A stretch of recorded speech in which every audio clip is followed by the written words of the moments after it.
And good Friday night to you all. This is Flash with Flash Weather coming at you, 9 o'clock Friday. We have a lot to talk about, so we'll just jump right in and get right to it. We'll start with the big picture here. You can see the National Weather Service a little hesitant issuing a winter storm watch. You can see the counties in blue. This is Memphis viewing area west of the Tennessee River, and then Kentucky in these shades of blue. That's a winter storm watch. I imagine once the zero-Z suite model runs roll out next couple hours, half of the mid-state, maybe 65 west, will get in the watch, and some counties to the east of 65 will be in the purple winter weather advisory. So we'll see how National Weather Service plays it out. But you can see this is the 18Z run of the GFS. We have the ingredients on the table for a major winter weather event Monday, early Tuesday. You can see the 1045 high coming down the Minnesota-Iowa border. And we got an active subtropical jet rolling underneath that dome, the polar vortex, if you will. And that low, riding the subtropical jet, is going to roll to our south and east in a prime position. You can see it's not far from Rome, Georgia on this run. And you can see those dark shades of blue representing snow and heavy snow in Middle Tennessee. Now, a couple of things I want to say. That run was encouraging. If we look at the NAM, the zero-Z that just came out, let's jump to 18 hours. Let's jump to 30 hours. Let's jump to 48 hours, and we'll see where things are. Okay, so you can see the high rolling in. You could see plenty of precipitation. We get a little bit of a dry slot there, but I don't know how valid that is. But then look at this. I think the NAM is more accurate with the shades of purple. I think a lot of Middle Tennessee, we're going to see mixed precipitation to start this event off. The high is 1034, so a little weaker, but still plenty of a snow shield to our west. And I think Memphis, Dyersburg, Jackson, this is going to be a predominantly snow event for you. Clarksville, probably the same thing. But I think once you get closer to 65, we're going to be riding that line. So we'll see what happens. Some snow totals off Pivotal Weather. I only have a few minutes, so I can't jump into the animation for every run. But you can see the Euro is very encouraging for snow fans. I do think that this run, the 12Z Euro run, is a little bit overdone. I would cut these results in half because I do think there's going to be plenty of mixing for the mid-state. And just for the record, 3 inches of snow is equivalent to an inch of sleet. If you get an inch of sleet, if that would have fallen in snow, you would get 3 inches, about a 1-to-3 ratio there.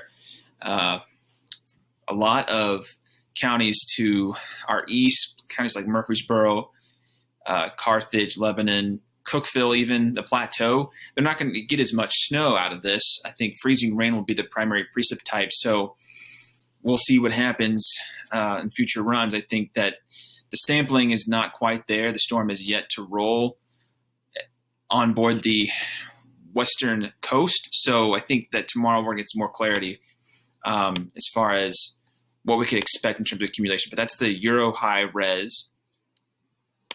All right, so checking out the NAM, the last 2 runs of the standard NAM suite, the 18Z versus the zero-Z, you can see how far out we are from the event based on these 2 maps. The 18Z, which if we look up here, this is valid 6Z on Tuesday. So that's about midnight on Monday. You can see where the heavier snow totals are, where the access is, and that was 18Z.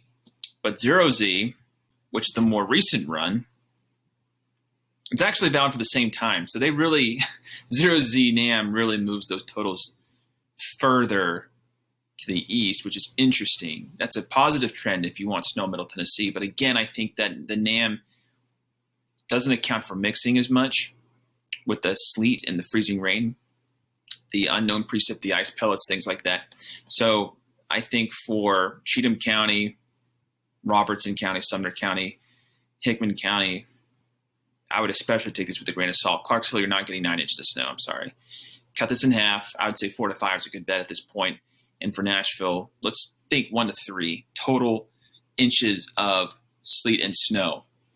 I'd even say that was likely at this point based on what the models are saying. Now let's just take a look at the GFS again and see the actual numbers.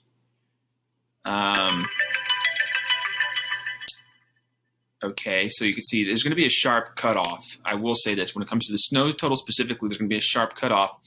Where that cutoff is, anyone's guess. Let's go check a different version of the GFS and see what it's spitting out.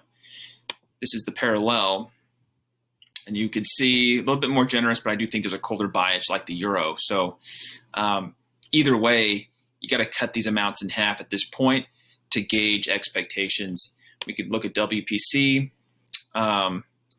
We could look at the day 4-7 map, because technically Monday is day 4 from Friday.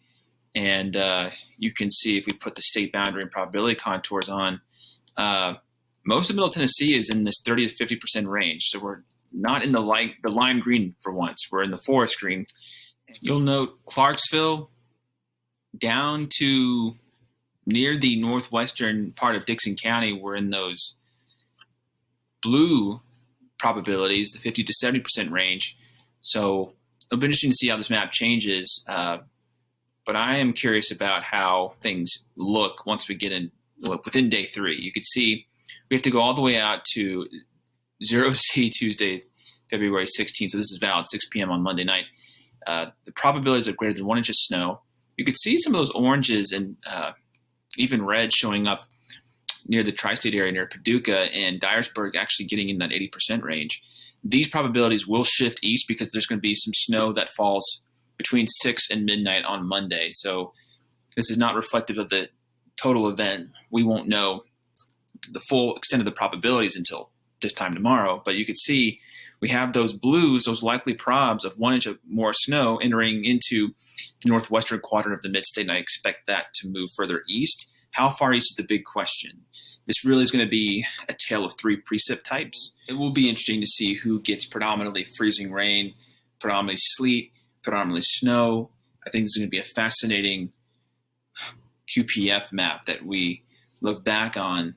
But for now, just have a way of receiving alerts. This is not a severe weather event. This is a winter weather event, but still I would have different means, different resources to check in this weekend and have a plan Monday. If you're commuting, have a game plan, a backup, and be prepared to deal with inclement weather. Make sure to have some de-icer fluids, a scraper. Make sure there's plenty of air in your tires. Make sure that your car can handle inclement driving conditions. If you could stay home, stay home. I think this could be a storm for some of us where getting some, the bread, the milk, the eggs in advance wouldn't be such a bad idea. But that's just from me. I have a feeling that this storm is actually going to verify for a good chunk of us. Again, Murfreesboro and Point Southeast, this is probably not going to be a big deal for you. Plateau, this is not going to be an event where you receive the brunt of the snow totals. It's going to be a weird event, very similar to probably a March 7th through 8th, 2008 snow accumulation total map type of outcome. So we'll see what happens. But that's all I have for now. I hope you guys enjoyed this brief weather briefing, and sorry to be redundant there, but hope to have another one of these videos this time tomorrow. All right, stay cool, stay fresh, stay healthy, most importantly, and I'll catch you on the fry. Peace.